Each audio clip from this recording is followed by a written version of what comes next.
This conference will now be recorded.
Right.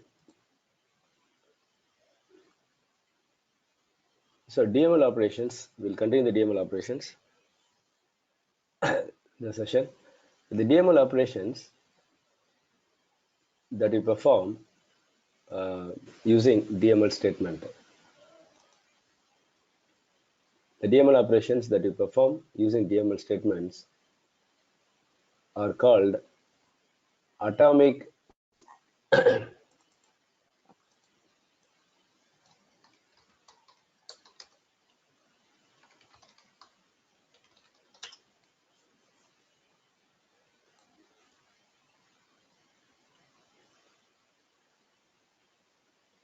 So in general, we call it as atomic and non-atomic operations. The DML operations are called are categorized as two form: atomic and non-atomic operations.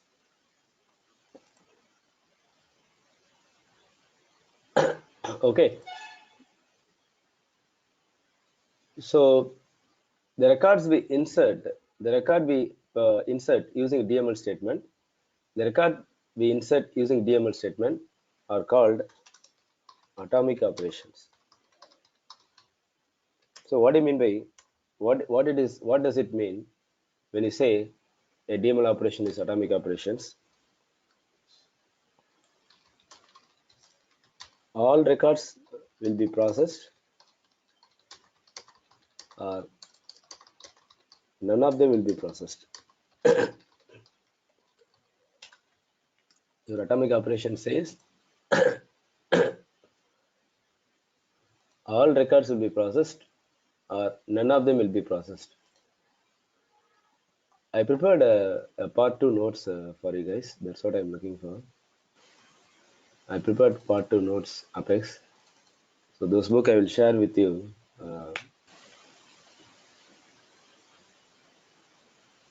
today. You can go through this.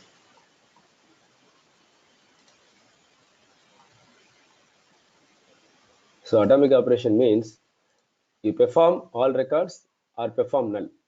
It means if any of the record fails, if any other record fails in the collection, so we know like DML statement can run against one record or more than one record, right? As a list you can process, or else one individual record also you can perform DML. It can be insert, delete, upset, merge, anything. Okay, so one record fails in that collection, the entire record will be rolled back. None of them will be processed. Suppose I process 1,000 records in a collection, in a list, and if any one record in this collection fails, so no records will be processed against your database. So that is operation is called atomic operations. So the DML operations can be of two form. One is atomic and non-atomic. So what do you mean by non-atomic? When you say a DML operation is non-atomic,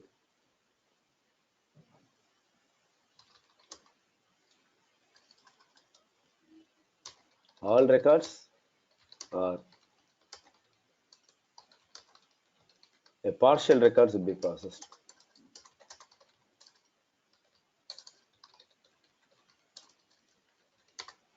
All records will be processed.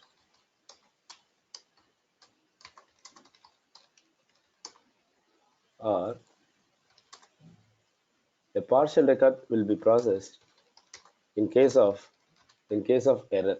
It means is there any error in the collection? Is there any error in the among the collections? Only the error records will be processed. Sorry, only successful records will be processed and error records will be rejected. Example, your data loader. So what's happened in the data loader? We process a file.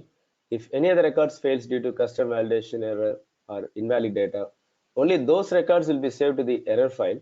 Rest of the records will be processed. So the operation will be continued.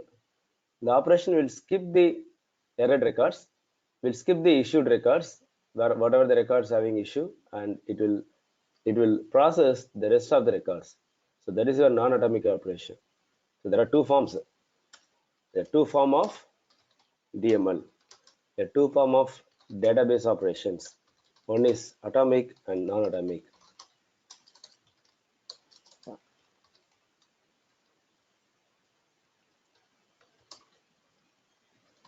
Right. When you go for atomic operations, how do you do atomic operations in your Salesforce? All DML statement, the DML statement perform only atomic operations. It means what? A DML statements perform atomic operation means either all the records will be processed or any of the record failed due to any issues, any validation error, anything, the entire collection will be rolled back. So every DML statement, insert, right? Insert, update, everything is going to process as atomic operations. Is going to process as atomic operations. People follow this? We'll see an example.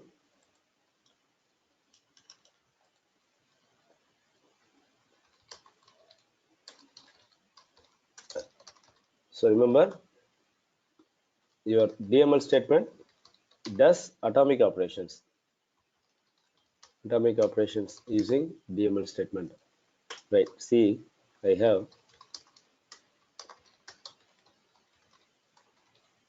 an account variable A. So that I give the name.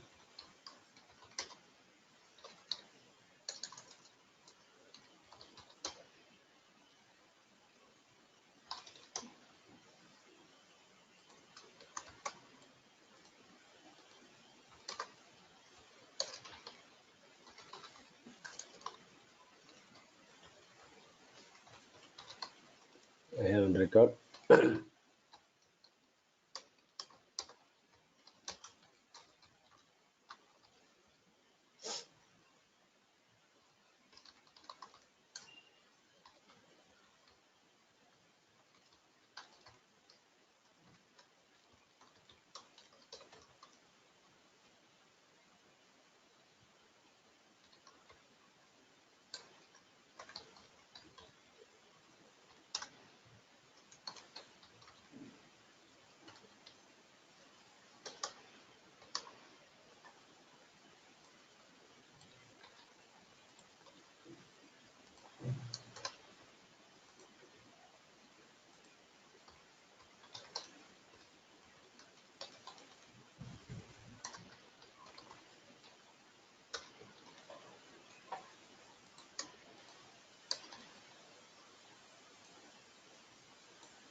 Right. So people notice here, I have 4 instances of records. One with a record field, one with a record field, and another instance I am not given the record field, so this must be rejected, right? And the third one, I have a, I have valid data. So the 1 and 3 should be successfully processed, and the fourth should be rejected because I given the phone number, not in the form of string, I given in the form of numbers, integer, right? Similarly, the second one, I haven't given the record field, so that should be rejected. Okay, I'm going to add one more instance.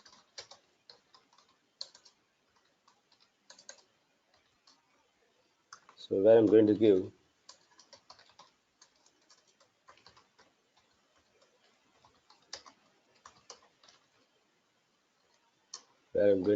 the valid name, but incorrect annual revenue value. Okay, we are giving, it should be in number, but I give in alphabets. We'll follow this. So now we are going to perform DML.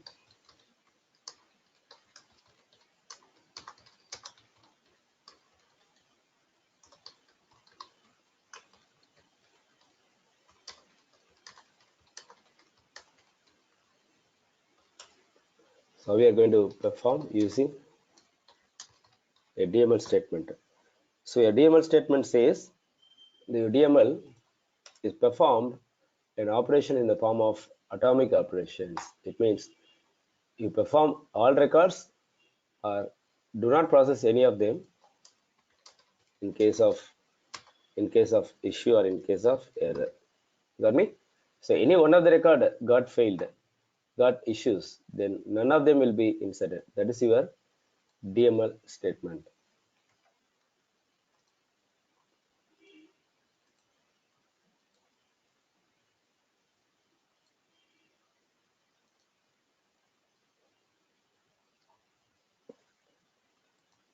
So we can test it in anonymous window.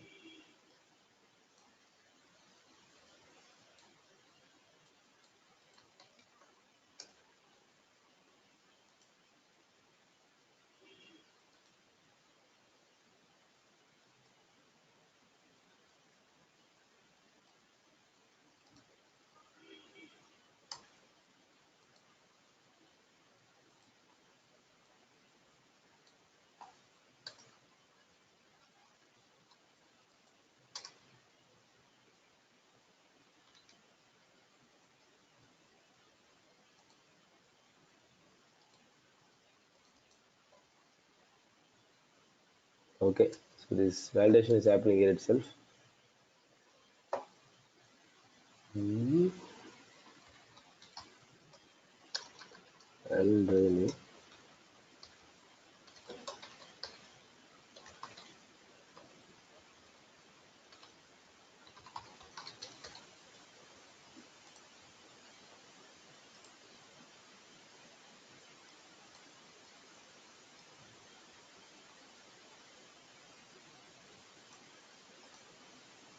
Unexpected A5, minute A5.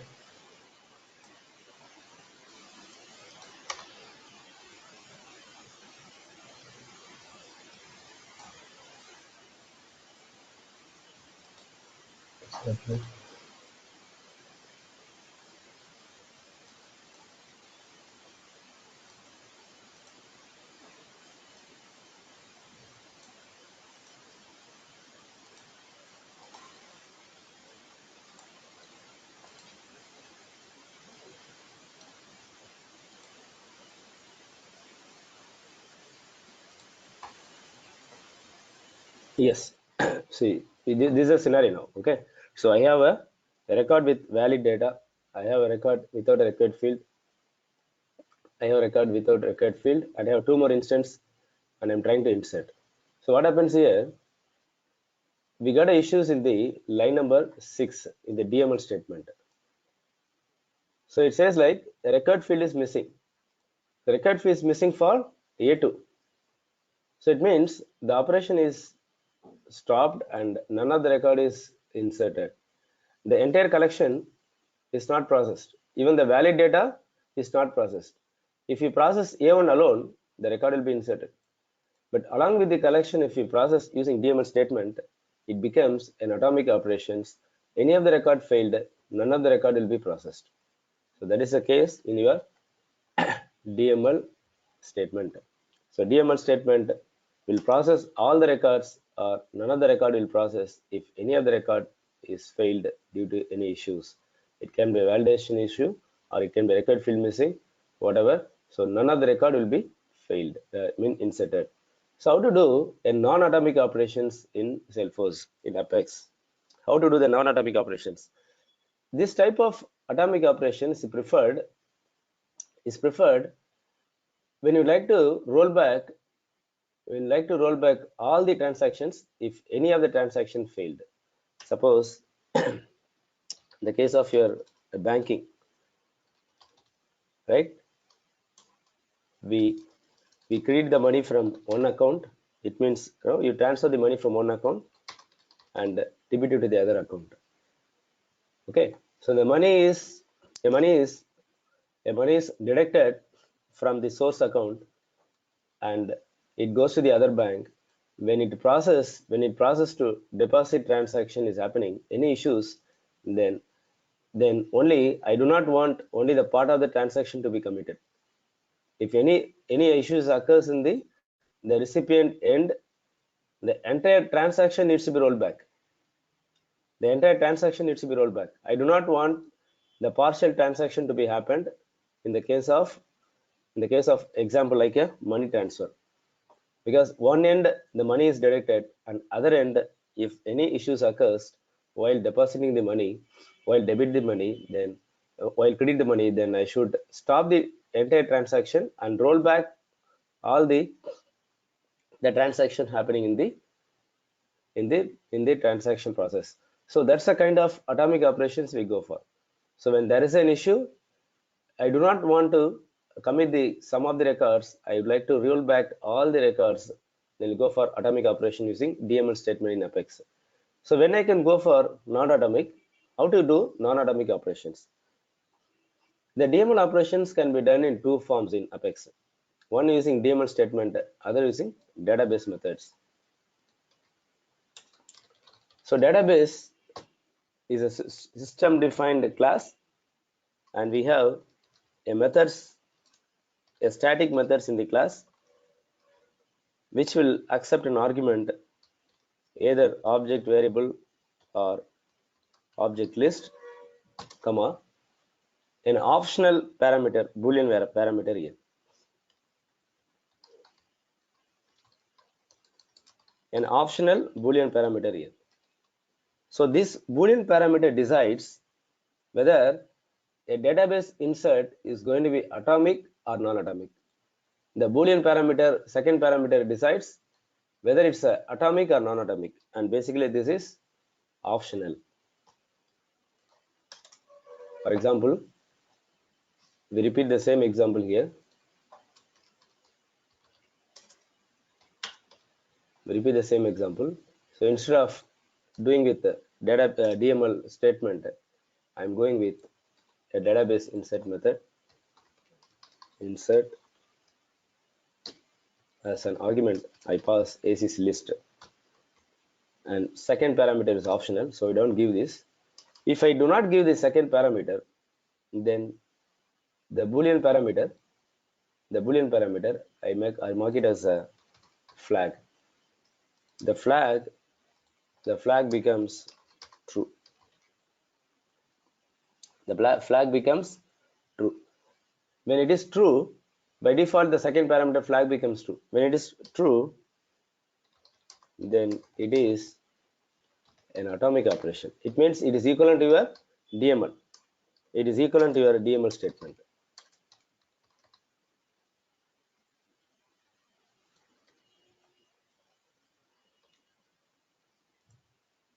So what happens here? It exactly behaves same as your DML statement. Then how to make this operation as a non-atomic operation?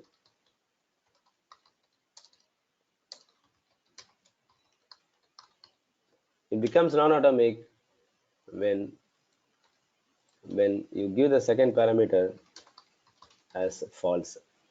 By default, your flag is true, which is which does the DML in the form of atomic. When you pass a Boolean variable false, it becomes non-atomic. What does it non-atomic means? Only the errored records will be skipped and rest of the records will be processed.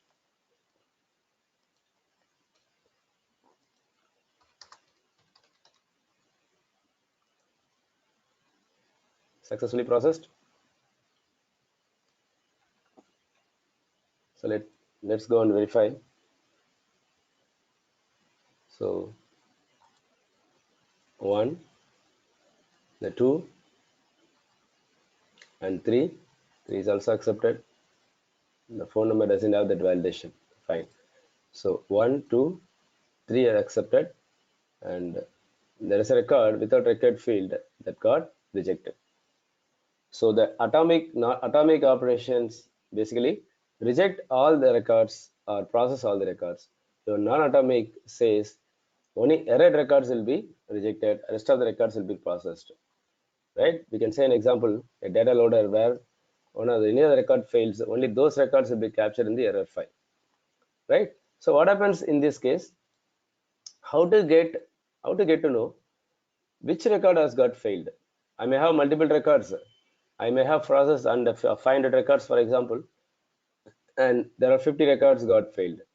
So how to get those 50 records so that I can I can again process it again. Again, I can fix that issues and would like to process the errored out records back to the database. Right? So how to do that? People have to follow this. The database.insert method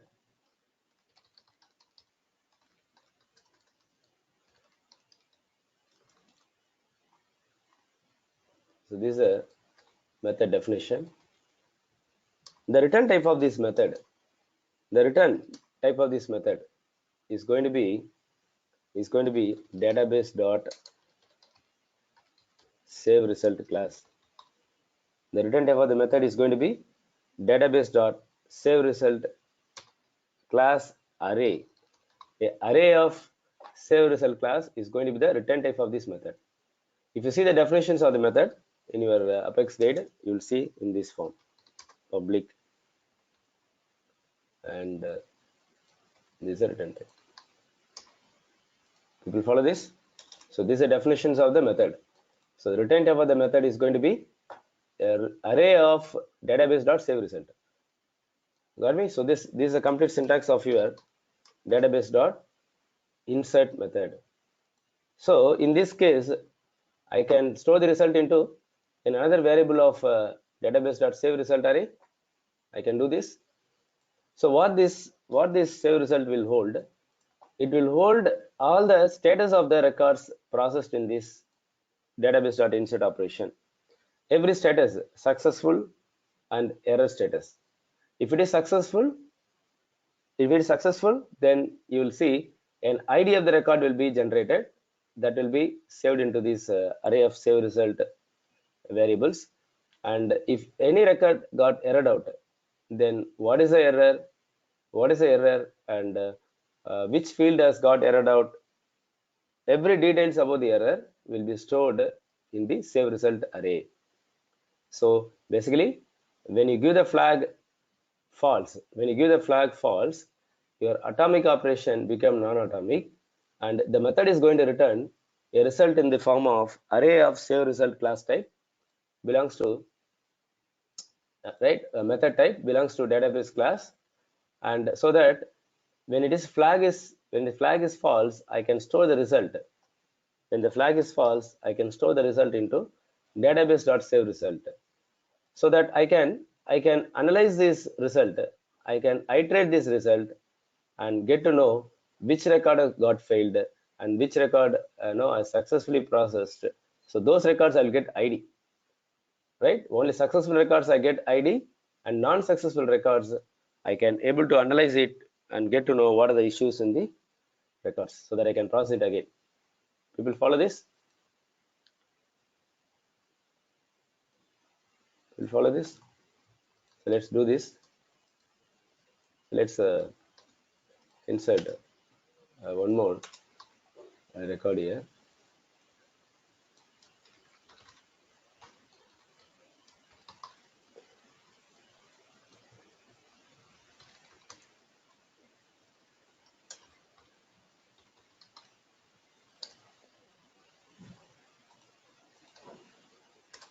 See, when I say these are when I say database.save result, okay.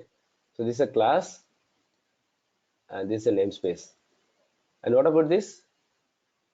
This is a class and this is a method, a static method, right?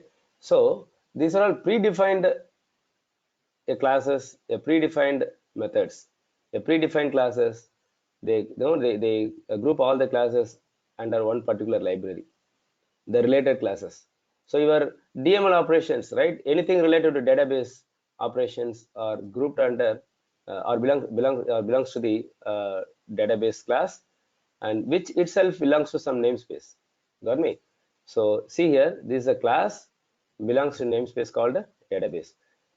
How do you say this is a class or namespace? Because a method can only be from a class. So insert is a method. It has a syntax open and close bracket, right? So this became a class now.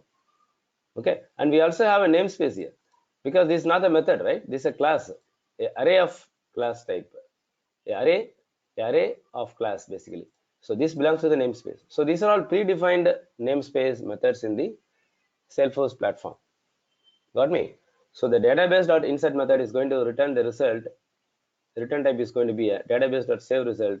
So your database insert, it takes a parameter false, then any of the record got failed, right? And all the status of the records processed in this collection will be stored into this array. So now we need to check how I can analyze this result. How I can analyze this result. Okay, that's what you're trying to understand now.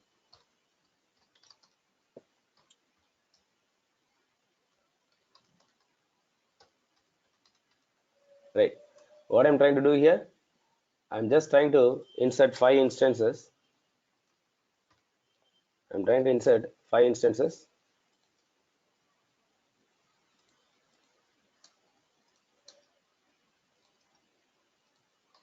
And two instances are have an issue, okay, because of record field missing, and other instances should be successfully processed when the second parameter is false. Okay, right. So then now this time we're going to store the result into database dot save result, right? So this is how we are going to process. Okay, what will happen? All the status of the records will be stored here, right? Then how to process this result? So to do that, let's understand what is this class. What is save result class? Okay, the save result class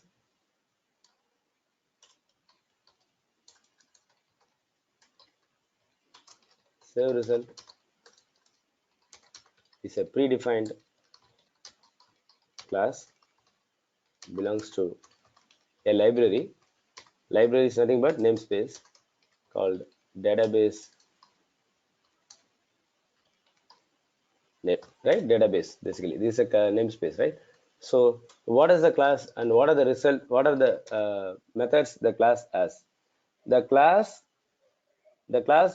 as a method as below methods. The class has below methods. One is success. So this method is going to return true. This method returns true if a record is successfully processed. It's going to have a value true. This is going to return a true if the record is successfully processed. So if you analyze this array, you'll find is success going to be true for the A1, the first record, and third and fourth, and this become false for 2 and A5. A2 and A5, this become false. You will follow this. And what are the other methods I have? I have get ID. So you can guess what is this method. The method returns ID for the ID for the record that are successfully processed.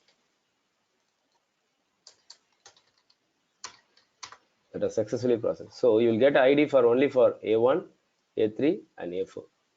Okay. What happens to A2 and A5? You will not get ID. Is success going to be false for those instances? You will follow this? Okay. So in case if success is false,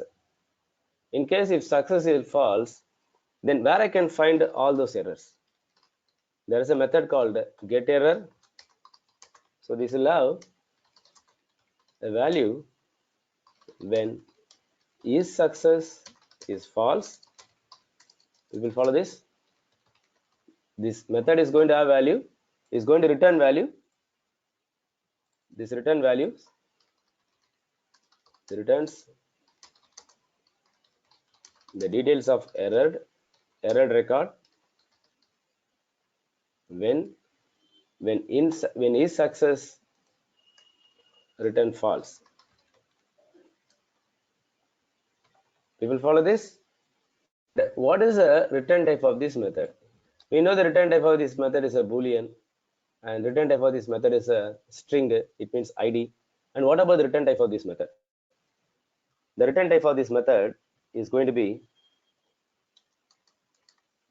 so the definition syntax of this method. I hope people are able to follow this. Public. So what is the return type is going to be? The return type is going to be database dot error. Database dot error array of database dot error is a return type. So this is syntax of this method. Got me? So it's a details, right? Details. Then you have to iterate this. You have to iterate this get error result and get to know what are the reasons, which record is failed, and what is the reason for the fail, what is the message, what is the failed message triggered by the system. Every information you can get from using these methods belongs to save result class type. We'll follow this. Then how we are going to do this? See here. I just continue this example here.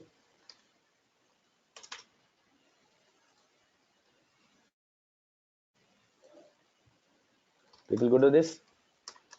We are going to iterate this. So what should be on the left side? Database.result. Am I right? It's a variable name. Get error is a method for save result. Yes, you are right. Get error is a method of save result. It returns, the return type is going to be a database.error. You are right. Again, another class type. Got me?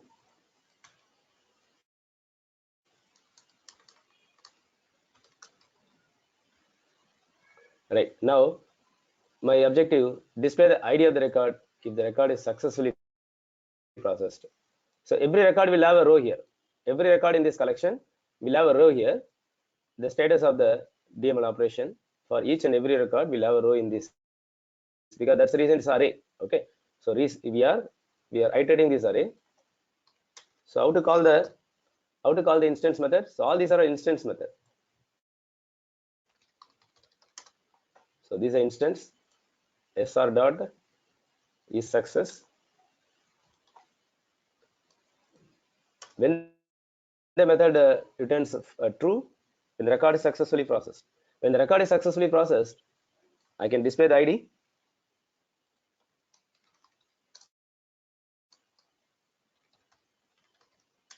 I can display the ID.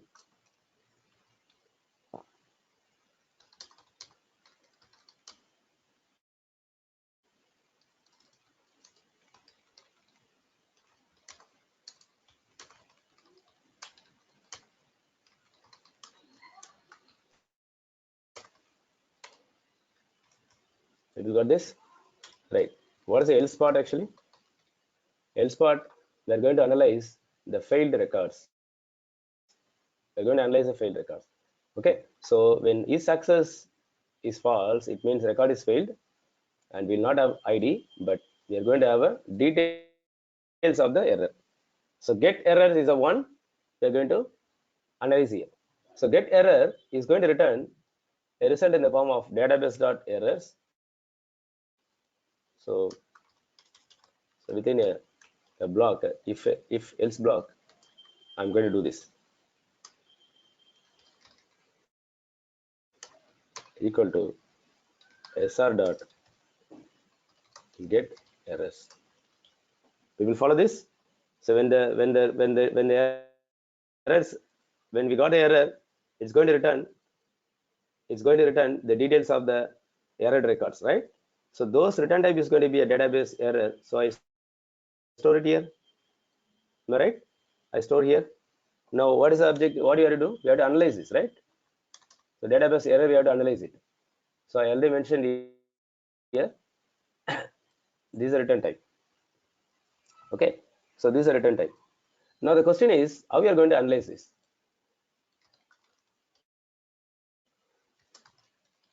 Errors database dot error. Am I right? Now how to analyze this? How to analyze this? You can guess it. It has different instance methods. It has different instance method to get the error details. Got me? How the methods are returning a value and how that return value is of another type and how to process the result. Right? So this is a class. The class contains different methods.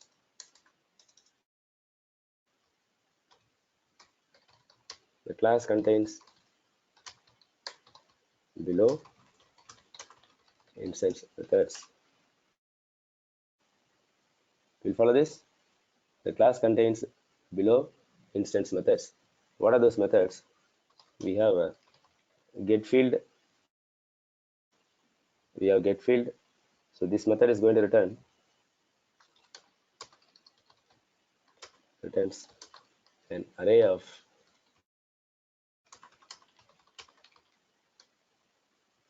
field names.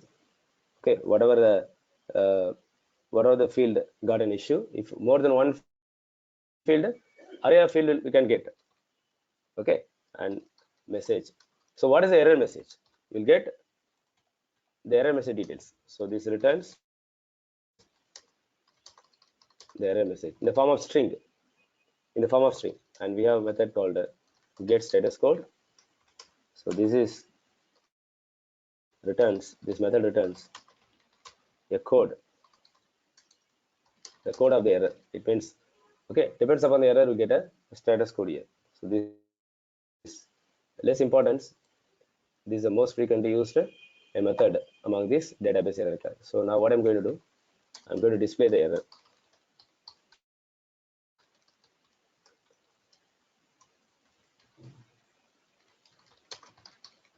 So error message, I put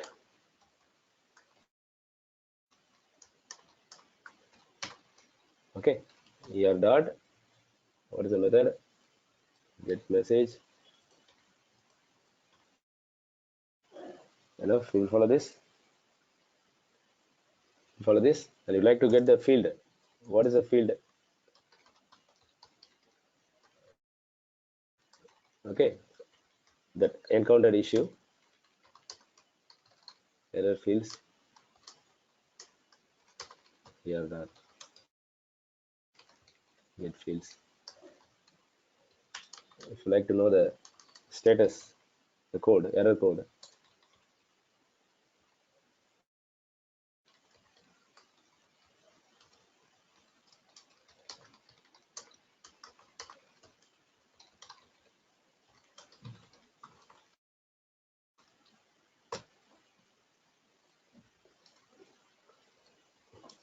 right? We'll follow this. So these are non-atomic operations. When you pass a Boolean flag, And when it is non-atomic, any of the records rejected, those records needs to be verified, analyzed, and to process it again. So we capture the result into database.save result, which is a return type of this method. Okay, so array of save result type. So the save result we are iterating, which as the instance method is success. So when it is false, this method returns the details. So details, the method return type is going to be a database.error array. So we store the result and iterate, and using instant methods of database.error class, we get the details of the error. We will follow this, all of you. Shall we proceed?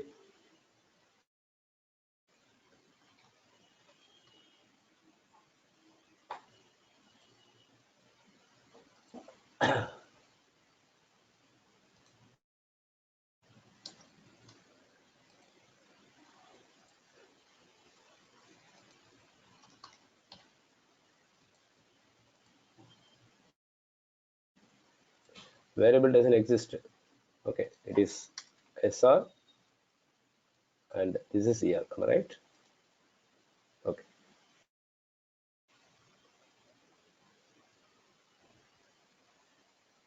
So go to debug.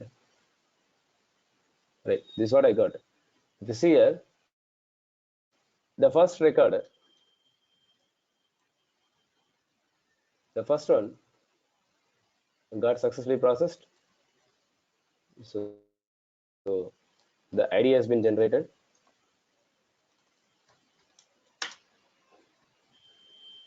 It has been inserted. And the second one, a record field missing is a message. A record field missing is a message. And the field which is an issue, name field, and the code in the form of string. The code in the form of string. Right? Record field missing is a code. Record field missing is a code. And the third and fourth got successfully processed. And again, the fifth one is failed. So error message has been captured. So whatever the failed records, we analyze in the else part of is success, and successfully processed records will capture here. We will go to this, all of you. You got the clarity of what is atomic and non-atomic operations and how to process an atomic and non-atomic, right? So non-atomic operation is required to process only the part of the record. For example, your your ticket booking transaction, your ticket booking transaction, right? So you book some 10 different seats. You're just blocking the seats in a booking platform, whether it can be a movies or a train. So available seats needs to be booked, and the rest of the seats which are not available may not be booked, right? May not be booked. So it means you're trying to process 10 different records, 10 different seats you're trying to book. And is there any issues in the transaction among some of the records? Only those records will fail and rest of the records will be processed. In the case of atomic, you process all or you don't process anything. You process all or don't process anything. Like a quick example you have seen in a bank transaction. Okay, a successful process at one end and other end is not successful, then I would like to roll back the entire transaction. We go for a DML statement type of operation. Then if you like to do the partial database commitment, then you go for database methods with an optional parameter with a false as a second boolean variable. So this database operations not only available for insert, we have for upset, we have for all the database operations, upset, delete, insert, we have for all the database operations. So all the data, so when you go for database methods, when DML operations using database methods will go to do non-atomic operations. You process all the records or part of the records when the boolean variable is going to be false. By default, the boolean is the flag variable is going to be true. then it becomes similar to your DML statement form, DML statement operation. People follow this? Am I clear to all of you?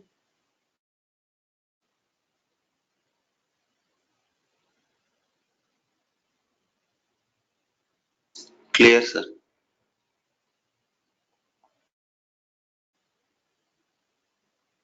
Okay.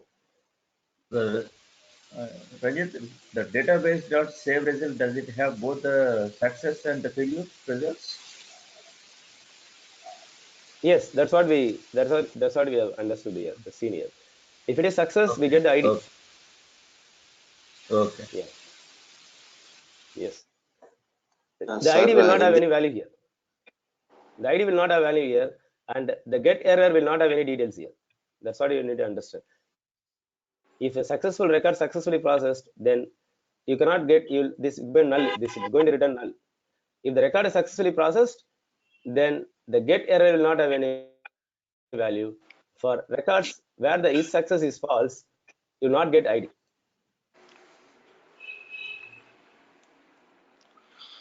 Sir, one small doubt. Actually, I did not listen that syntax. Go ahead. Database dot save results equal to database dot insert account list comma true comma false. True. If it is true, what will be happen? If it is false, what will be happen? Okay, you put mute. I will explain again. Right. See, the dot insert method has two parameter. It requires two parameter. Second parameter is optional, which is a boolean variable. If you don't give, if you don't give, then it takes false. It takes true, which is equivalent to your DML statement, which means all records will be processed, or any of the record fails. Any of the record fails, then all the records will be rolled back. Okay, process all or don't process anything. So that's a default. That's a default behavior of your database dot insert method. Okay, so the when it is true, so when you explicitly give it false, then it means it became a non-atomic operation.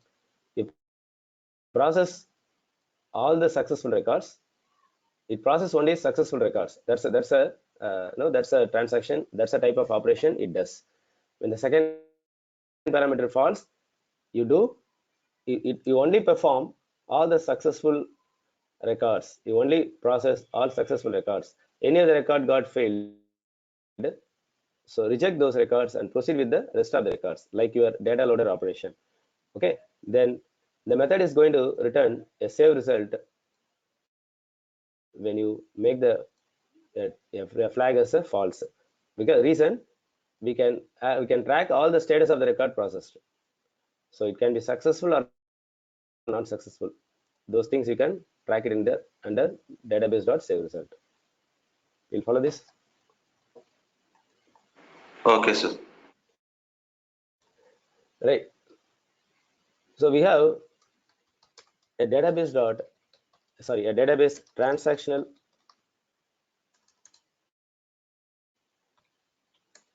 transaction control statements. So what is transaction control statements?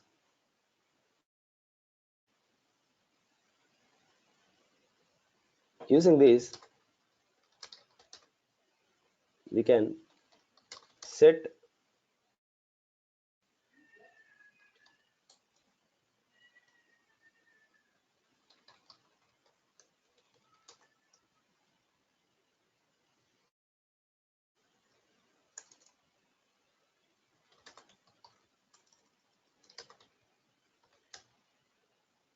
the point.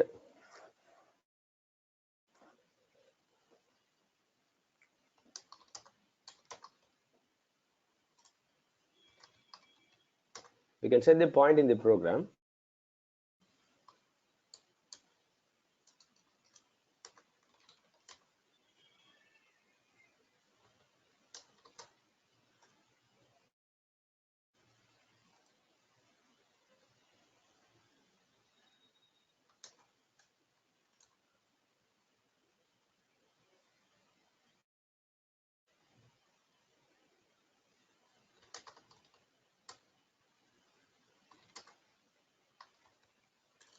Right. Let us explain. what is commit, and what is rollback. Right? Then we'll because not everyone can able to follow this sometimes.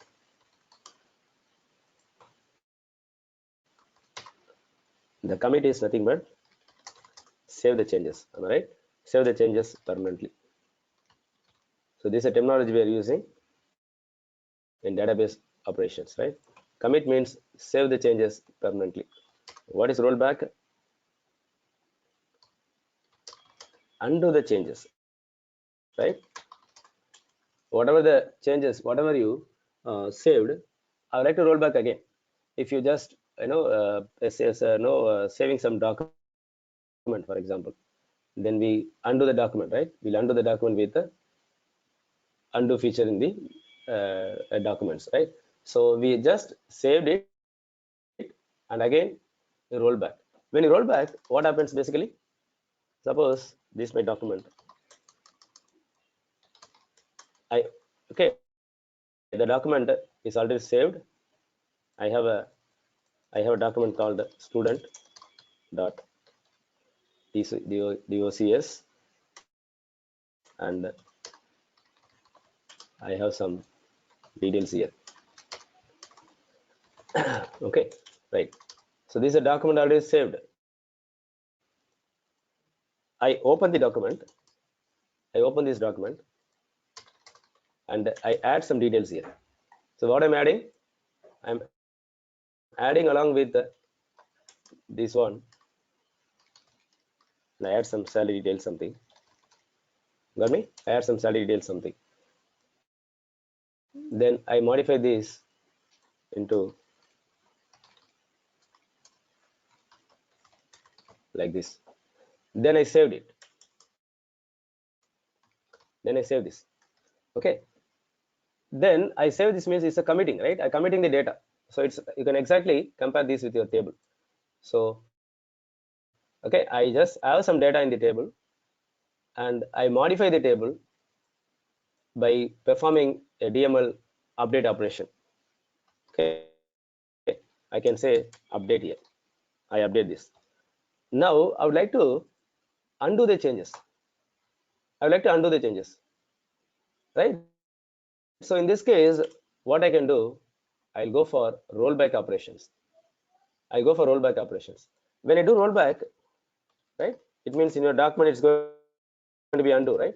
When you do undo, what will happen?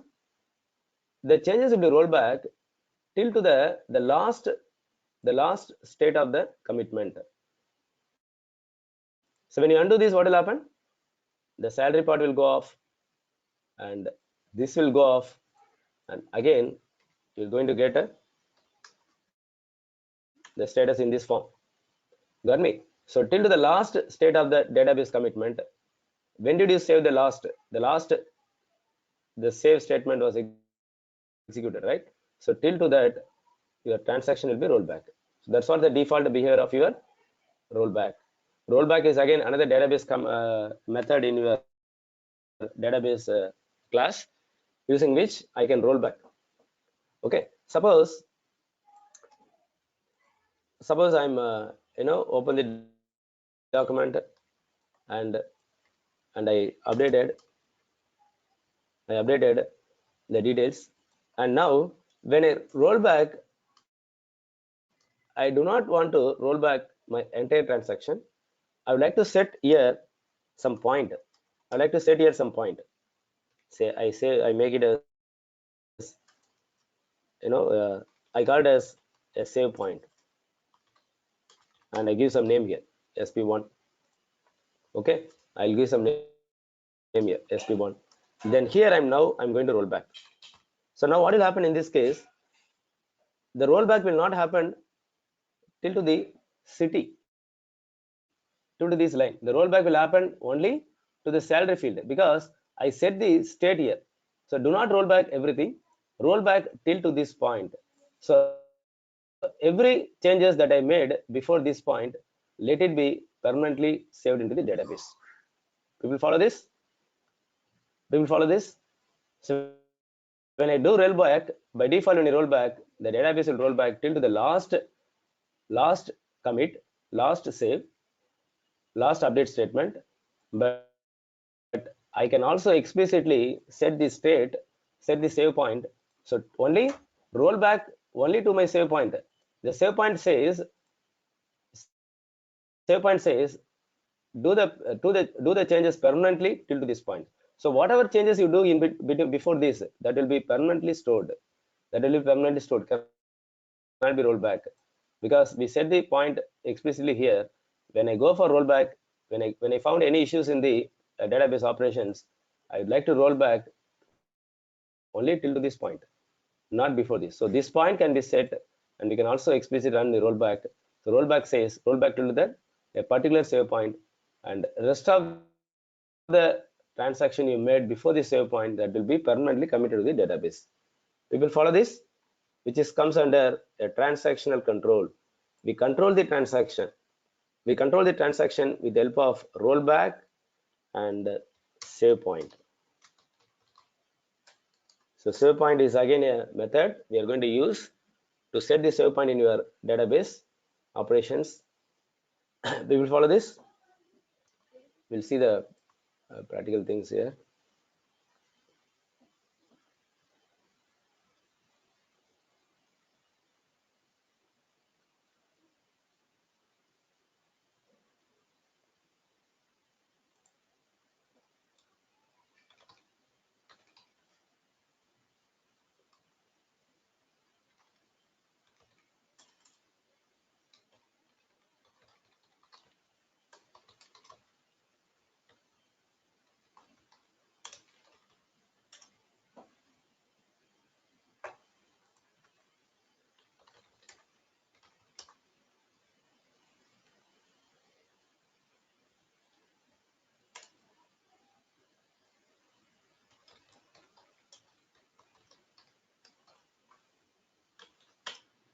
Okay, so we have some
okay. Now I'm going to set a save point here.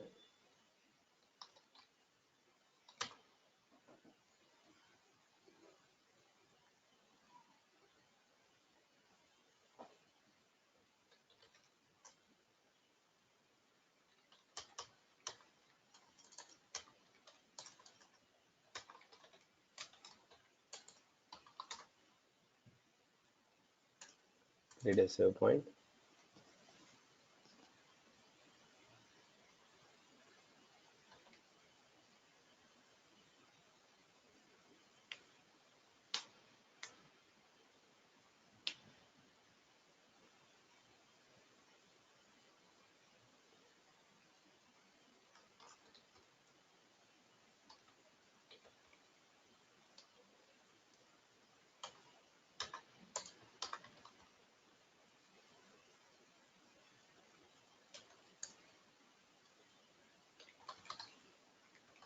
Database dot sorry database dot set save point. This is a method. This is a method we are using to set the a save point. As I told, we are setting the save point. So basically it's going to return a variable of save point type, a class type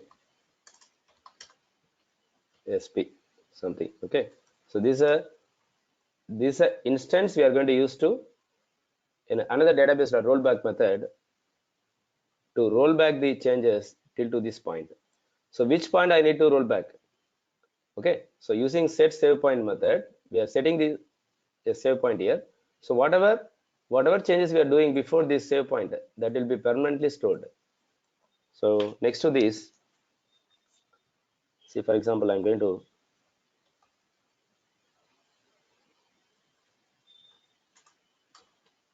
update the email,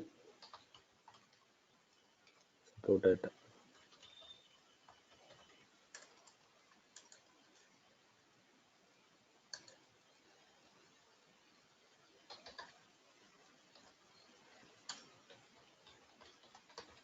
some mail ID,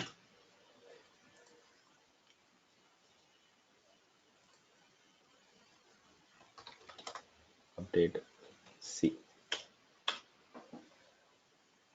Okay, so nothing but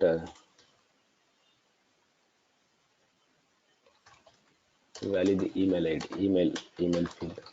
Okay, right. Now what I'm going to do,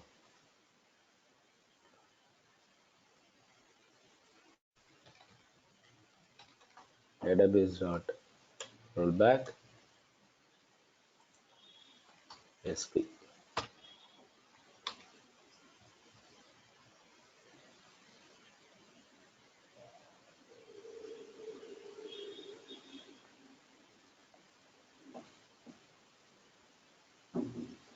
Okay, right. What I'm going to do here,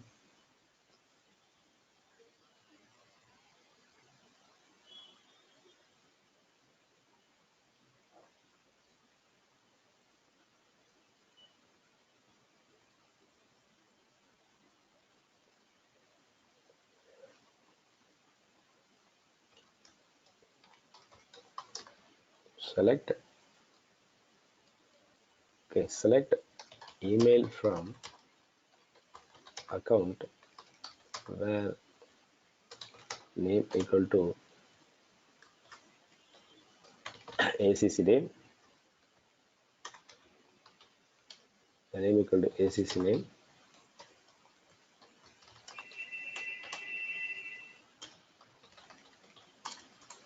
system dot debug email of A, email, okay, email of I just select display the email alone. Okay, a dot email. Right. Let's revise this. We're trying to understand what you have done actually. Right.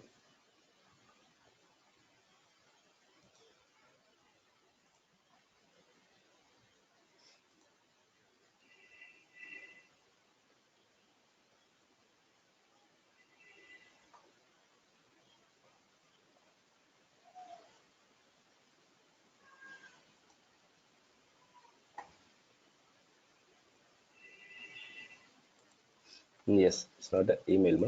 No, we're talking about contact here. Okay, so we're just talking about the contact. So con name,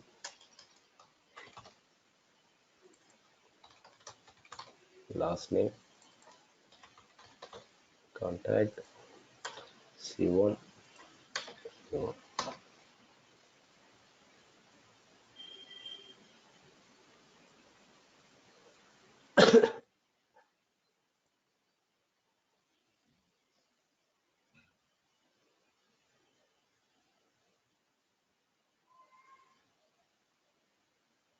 Okay, let's try to understand this.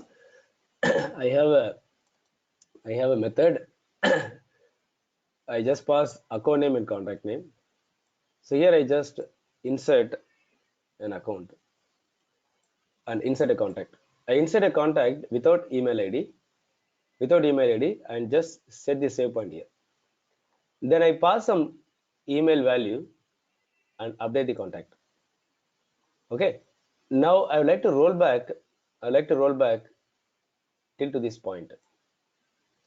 So till here, right here, the email has been updated, right?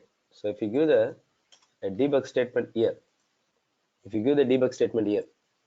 so I make it as 2, 2. So this 1, 1 and 2. So I should get email, right? I should get email. So now I'm going to roll back till to what point? Till to this point. Then if you roll back till this point, then whatever changes you did after the save point, that will be rolled back. So you'll get an email ID in this statement. You will not get email ID in this statement because we roll back till to this point. You will follow this. If I roll back till to this point, what will happen? Your contact will also be rolled back. The contact will also not be inserted. In that case, this statement itself will fail. The statement itself will fail, right? So let's do this now.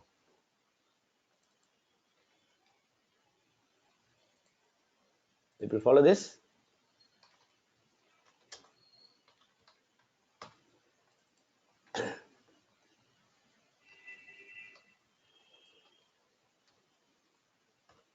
Dot is a static method.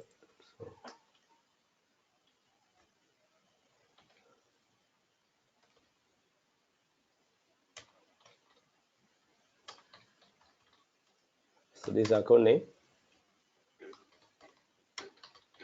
is a contact name.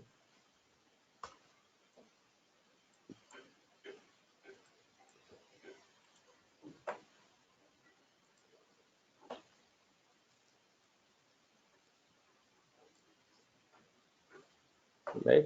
The email 1 has returned ID, email ID, and the email 2 doesn't return ID. It's null because we are able to roll back till to here. So any of the problem occurs, right, in your database operations, what I can do, I can roll back till the point where I set this save point. Where I set this save point. Okay. So in case my save point is here. In case my save point is here. So what is the expected output? It is rolled back. Then what will happen? The contact itself will be rolled back. Then this statement should fail.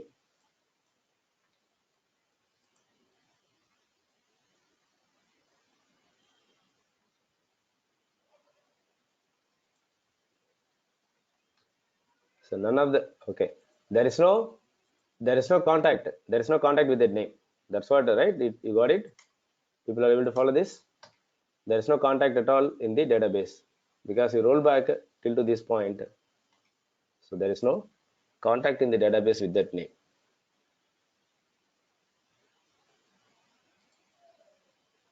So the email in both the places is null. Basically, in the second statement, in the second SOQL, there is no contact at all. You'll follow this. It's clear to all of you how the transaction statement is work. Clear, sir.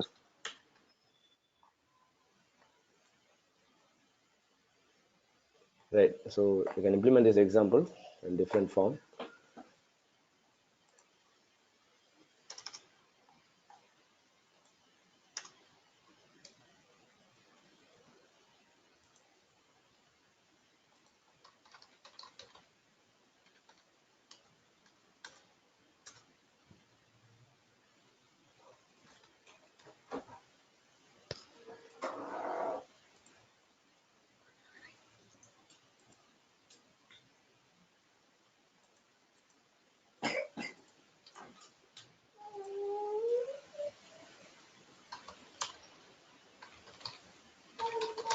So the database methods before rollback it should be ID, right?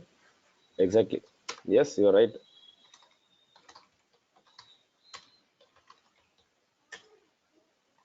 Before it has to give ID. Right, you're right.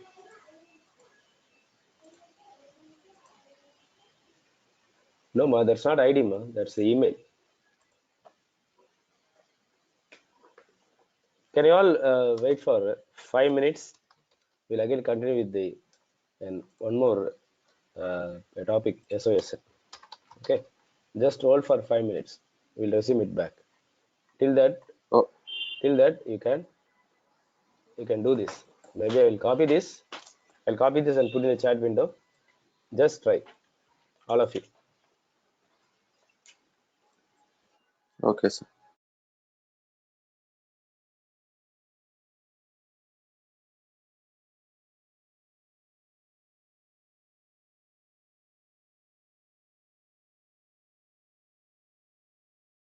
This conference will now be recorded.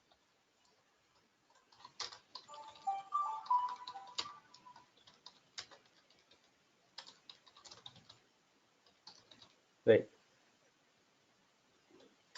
So, what are the languages of Salesforce that you can use it in your Apex? We have Apex class itself, right? Apex class itself, SQL, a DML. So these are a language, right? That part of your Apex. The language SQL, you can use it in query editor, workbench to query against your database, and DML to perform DML operations.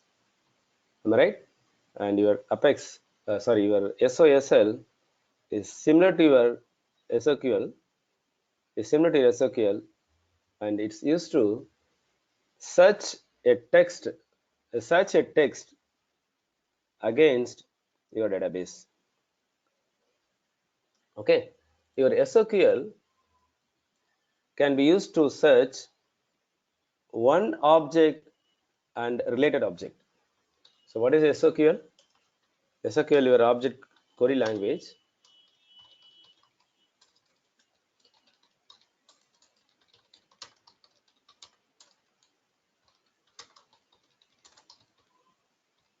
So it's going to be your object query language is used to search against one object and related object. It means what? Your account and its contact, and contact and account, right? One and related objects. You cannot able to search against non-related objects.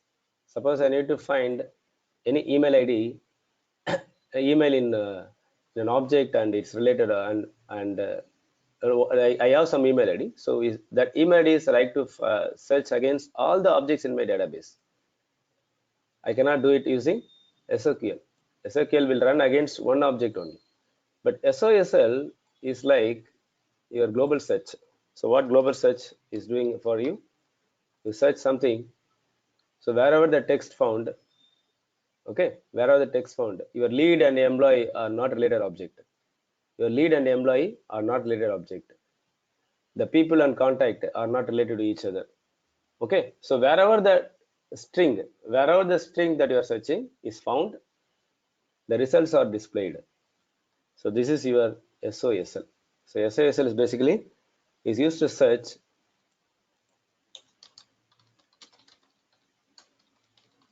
the text, is used to search the database, right? I say database, it means multiple tables based on text. The text in the sense it's a value against only this type of field. Your name field, people know the name field, right? Name field is a standard field of your object. The name field or phone type and email type. So you can only search the text against this type of field. I cannot search the amount value. I cannot search any other pick list value. I can only search the field type, the value against the field type, name, phone, and email. But I can bring the results with any different field. If the result is matched, if the result is found, okay, I am searching for some name. The name is found in multiple tables, but as part of the result, I can display any of the field from the object. But I can only search against these three types of field. You will follow this.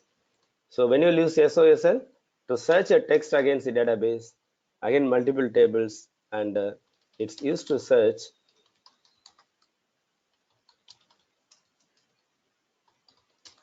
multiple objects. So that's two use cases why you go for SOSL. Got me? And what is the return type of your SOQL?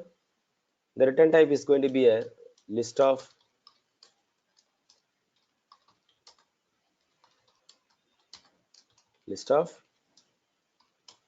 S object in general, right? A list of S object. What about this case? It's going to be a list of S object. It's a multi-dimensional. Okay, we'll understand this why it is multi-dimensional. Okay, right. So what is the simplest syntax? It starts with the keyword find. It starts with the keyword find and your search text. It starts with the keyword find and whatever the text you are going to search. Okay, you can run against your developer console also. In your developer console also, in query editor also I can run the SOSL. If you go to the query editor,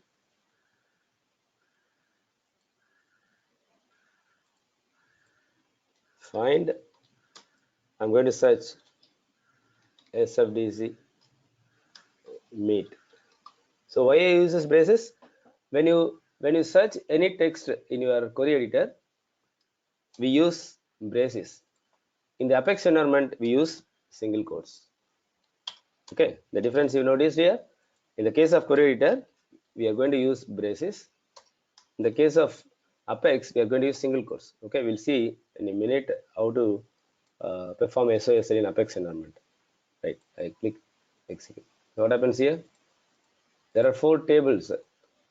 Okay, there are 4 tables and a row has found SFDC meet.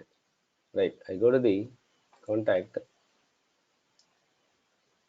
Okay, I just go on record and insert SFDC. I give some email ID here and save it. Okay, I just execute this.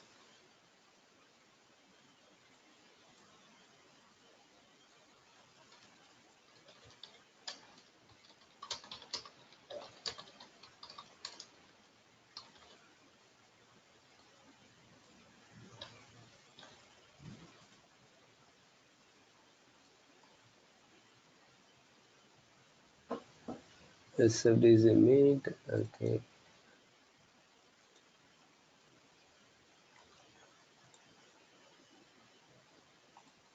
What's the problem on it?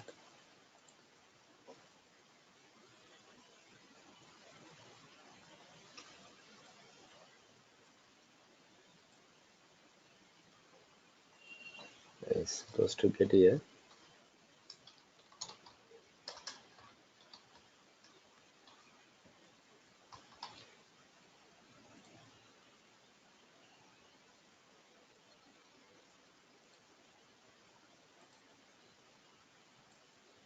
Okay.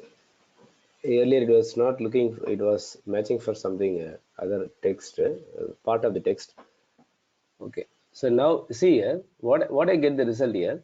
I got the result, a row found in lead object, a row match is found in employee, and there are 2 rows we found in contact. So the result we cannot predict. So how many rows matching with that object. So some of the object returns only one record, some objects may return multiple records. So when you say multiple record, it's return only the ID, but basically it's a object, it returns the result in the form of record only. By default we get only ID. Okay, and if I need the fields from the more fields from the object, then we have to use different syntax here that we'll cover in a minute. So now the things what you understand now is every entity is going to return in another list of that particular entity type, a list of lead, a list of employee, a list of contact, a list of user. Okay, so the result is going to be a list where I have 4 element. Within that list, every element is again a list. Got me? The result itself is going to return a list. List of what type? List of S object type. Right? We are not sure which object we are going to get in the result. It may be lead, it may be a contact, maybe account or opportunity. Okay. So by seeing the result, you will understand it's a list. The result contains a list of S object type. Okay. A lead is an S object, employee is an S object, and then element itself is again another list. A list of contact, right? A list of contact, a list of user, list of employee. So the return type is basically a list of S object. We will follow this. The return type is basically a list of S object. So this returns a result in this form. Am I right? There is a lead object. Okay. Suppose there are 5 records matching found, and in user object there are some, there is a record matching found, and in a contact, okay, I found say some 3 records. We'll follow this. So this is a list. So what? How do you say this? It's a list of S object, a list of a list of a list of S object. Am I right? Because each one of them is a list. Each one of them is a list.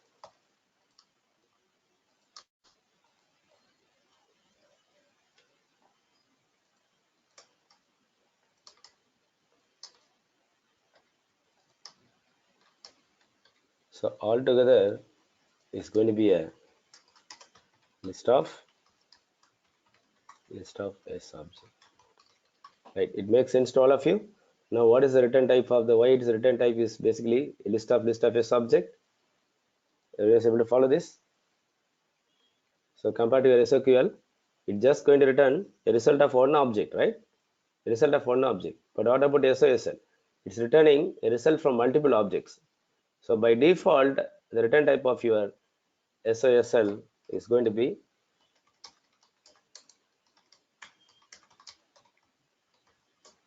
a list of S object. We follow this, right? In Apex environment, how we are going to run this? Okay.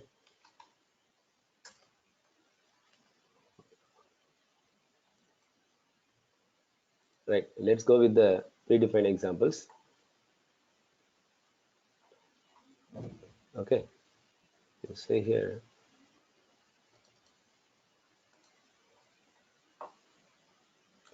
Right. In Apex environment, okay. In Apex environment, we are going to use a square bracket. A square bracket. We are going to use a square bracket like you are seeing here. And one more thing, in Apex environment, we cannot run simply without referring in which object you are going to search. I cannot do this in Apex environment. I can only do this in the case of query editor. In the case of Apex environment, which object you are going to search, that object you have to mention. That object you have to specify explicitly. Okay. Only in query editor, it runs without specifying the object name. But in the case of Apex environment, we have to specify the object name. Those objects may or may not be related to each other. Whether the row is there in the where the match is found in the object or not, that doesn't matter. But whatever objects you would like to specify, you like to run your SOSL query, run your SOSL query against which object, those objects must be explicitly specified. How we are going to specify? There is a keyword called return. Sorry, there is a keyword called returning. A returning keyword we are going to use. Returning object name, comma object name, comma object name. So in that form, we are going to give this. See here, how we are going to give this in your Apex environment. So this is my Apex environment, right? There are anonymous window. So this is how you give. Got me? So I'm just looking for sfdcmeet at gmail.com, and sfdcmeet just a name. So I'd like to run against contact, lead, opportunity, okay, and user object. So these are the object I would like to search this text. So what is the return type? List of S object. Okay, so it is mandatory. If you don't specify, you'll see that should be explicitly specify your entities. People follow this? And we are using a single quotes here, not like a braces. Okay, right.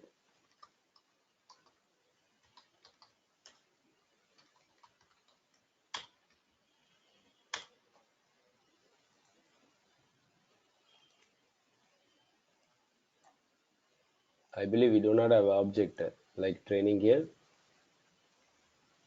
I think I do not have objects in my. Is there? Yeah, it is there. Okay, I think it's not there. So let's go with the employee. Okay.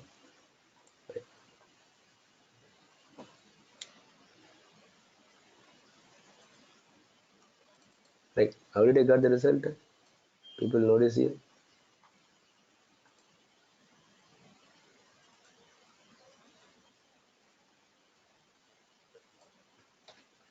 Very important to understand. See here. How did I get the result?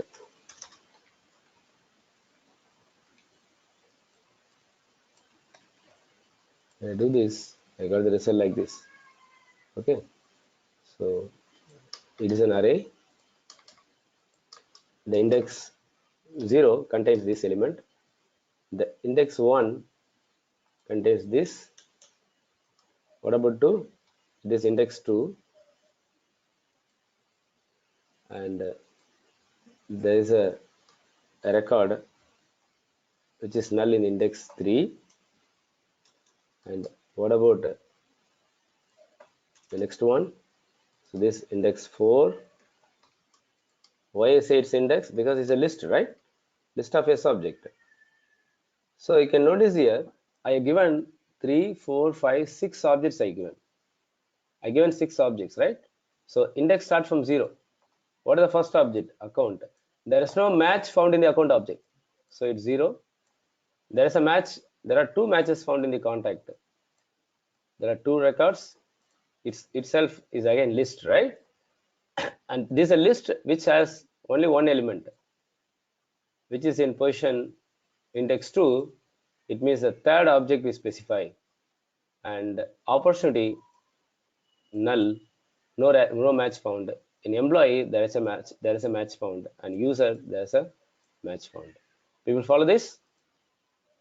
So if you explicitly specify wherever the record found, we get the result. Wherever don't record found, it's still an element in this collection. It still is an element, but without any data. It's still an element. Suppose I need only the I need the contact. I need the contact details. How we are going to get the contact details from this result? How we are going to get? By referring the index. Am I right? So get the contact result. How you going to contact result? Okay. You can go with the get method or by referring the index. Index is 1. It means the second object, right? 1. So what it's going to return? It's going to return just one element. Am I right? One element is nothing but list of S object only. It can be account, it can be a contact, it can be lead or anything. But it's going to be every element in this collection is going to be a list of S object. People follow this? All of you? Okay, right. Now this is a generic type. This is a generic type. How to convert this into your contact list type? How to convert this S object type into contact list type? We need to do a casting list of contact. Okay, object result 1. So now where I can store this? I can store this into a list of contact, because this is a generic object type. If you like to make it a contact list type, then we have to give the what is the target type you like to convert. That should be within the bracket. So this nothing but it's a type casting, right? Casting the element from one type to another type. So what type you are going to cast, that type you are going to provide here. Okay, just within a bracket you provide this. So similarly, I need the opportunity or employee. If I need employee, then employee is in which 1, 2, 3, 4, 5. It means index 4. Index 4 is an employee, right? So result 4 is an index list of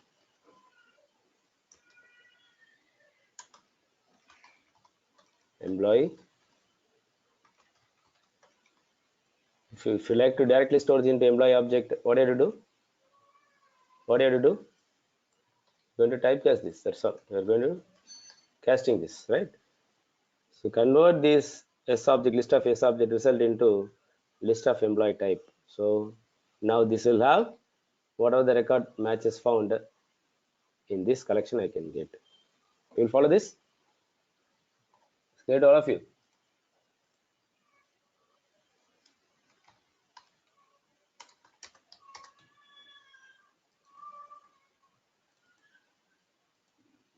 Right. So Sir, one small doubt, sir. hmm, Sheet. yeah, In typecasting, you are mentioning go the ahead, go ahead. list of.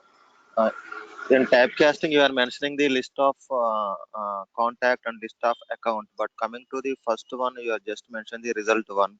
So why we are just go down. List of S object result one equal to result one. Result one and list of contact typecasting. So what is why it is a difference, sir, in typecasting? See, we reduce one statement here. That's it. Instead of storing into uh, a number 5 to I and again converting a type from one type to another type, we are just saving the statement here. Okay, so instead of doing like this, I can directly refer this result one here. But what you did Uh, now, so this can be so expanded, actually, yes. And firstly, we are getting for zero, but for zero place we get the blank, right? So that's why we put it as an S object, right? that is for account. That is for account. Yeah, yeah, that's for account exactly. Okay, But okay, we need the result in the first index. Your employee is in the index 4. So we pass 4 and this is going to return list of S object only. So we are typecasting this into list of employee so that I can store it into list of employee. okay, sir, got it.